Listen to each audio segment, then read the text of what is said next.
Nós tivemos problemas aqui na cidade de Teresina, nos final de semana, com o incêndio de uma casa germinada no bairro Vermelha.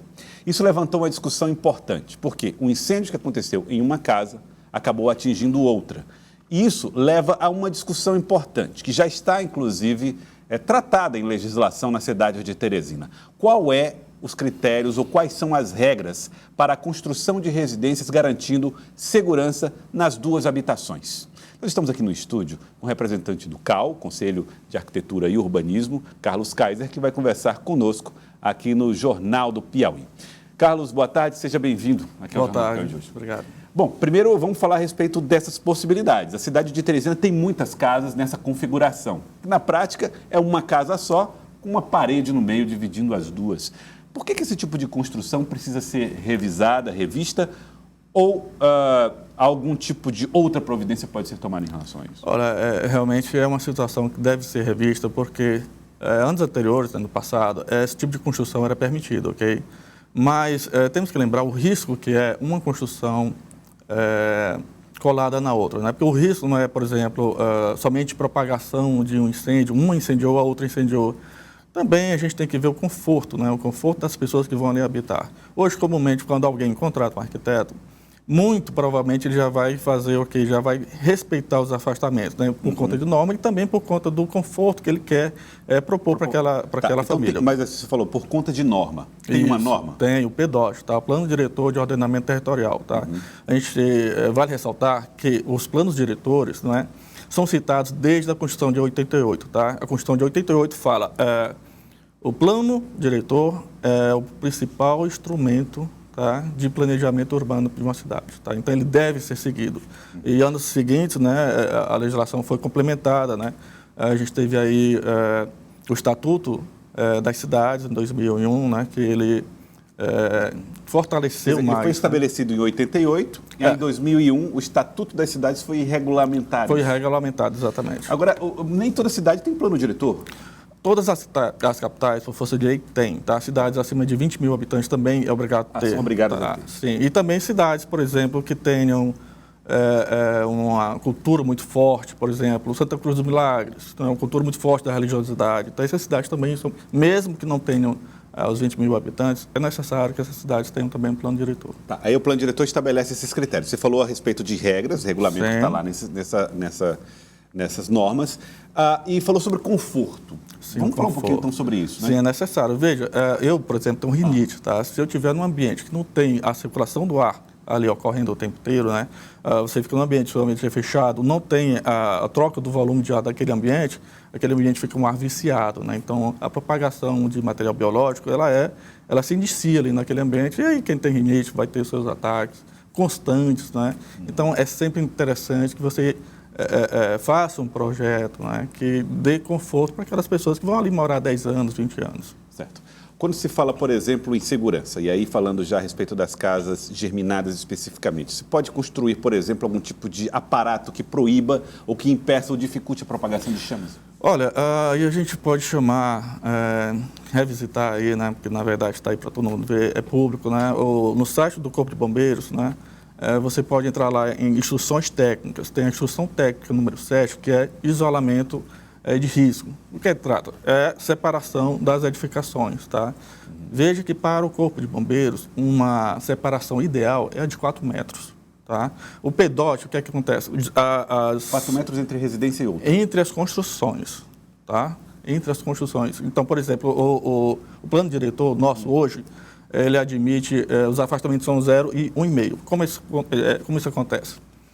Se eu tenho uma parede cega, dentro do PDOT, eu consigo ter o afastamento nulo, ou seja, encosta na parede, certo? Mas isso quando ele tem uma parede cega.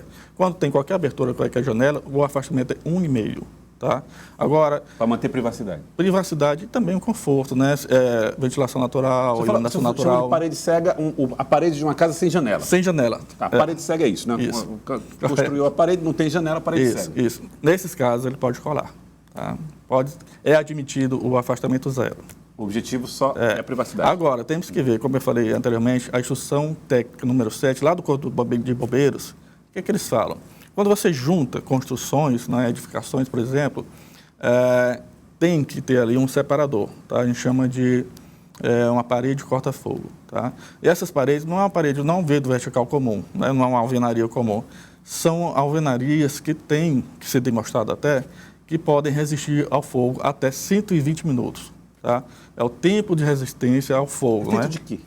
Oi? É feito de que material? Você falou que não é uma alvenaria comum. Não é uma alvenaria comum, mas você consegue colocar raditis, por exemplo, a própria espessura. Se você aumenta a espessura daquela parede, você aumenta o tempo de resistência já ao fogo. ganha essa característica. Já ganha, corta-fogo. exatamente. Agora, e condomínios? Que as casas são muito perto, no caso de condomínio de casas, ou de próprios apartamentos também? Pois é, apartamentos também seguem a mesma norma, tá? Tanto até que a instrução técnica, ela vai escalonando as edificações até 12 metros e acima de 12 metros. No PEDOT, essa classificação é 13 metros, tá?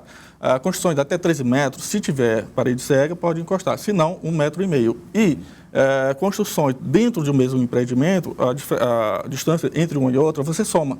Por exemplo, se tem janelas, o PEDOT fala 1,5, então você vai somar então, o afastamento entre edificações dentro do mesmo empreendimento, 3 metros. É muito interessante e importante esse tipo de regra. Então, tudo isso está organizado através do site do Corpo de Bombeiros? Dentro do PEDOT, né? O PEDOT está de acordo, e as instruções relativas à prevenção e combate a incêndio dentro do corpo, do site do Corpo de Bombeiros. Eu citei a instrução técnica número 7, mas estão várias, mais de 20 instruções técnicas. A cidade de Teresina, ela costuma ter, principalmente no centro, muitas edificações que têm características que já não se adequam. Eu diria até que não seriam nem construídas daquelas formas, se fossem construídas hoje. Como é que as cidades precisam encarar isso? Elas têm que revisar todas as obras? É uma obrigação ou o fato de serem antigas lhes protegem também dessa obrigação? Há uma proteção por parte do IFAM, tá? Quando é constatado realmente uma importância histórico-cultural, porque há uma proteção. Agora, a proteção geralmente ela é externa, ou seja, você pode manter a fachada, mas pode reforçar estruturalmente a parte interna, pode até modificar a parte interna em alguns casos, tá? Agora, a gente tem que perceber também que as cidades são um organismo vivo, você não pode, elas crescem, são dinâmicas, você não pode congelá-las no tempo, né?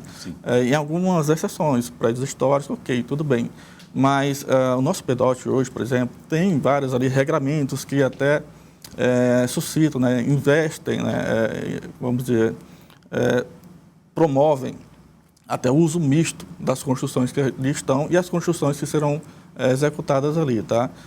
Ele promove a miscigenação porque torna o centro mais dinâmico, né? A gente sabe, por exemplo, a situação atual nossa do centro é meio que de abandono, né? A gente está vivendo um novo momento aí de relação de compras, que a maioria das pessoas fica em casa, compra da internet, e aquela visita ao centro é cada vez mais diminuída, né? Então, ele fica ali abandonado. E o PEDOT tem algumas medidas que visam isso, promover, né, o centro para que ele seja realmente revisitado novamente. Interessante.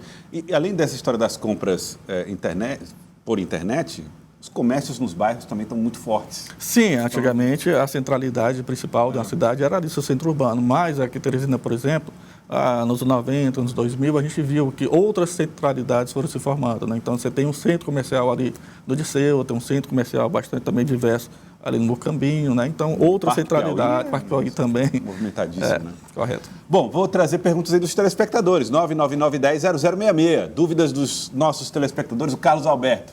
Um condomínio no bairro Deus Quer é germinado. O que se pode fazer? Está falando aqui de um condomínio germinado no Deus Quer. Os condomínios obedecem essas regras quando eles são construídos e aprovados? Já tem regras já avaliadas? Sim, sim. Veja que quando eu falei em parede corta-fogo, são prédios acima de 13 metros, tá?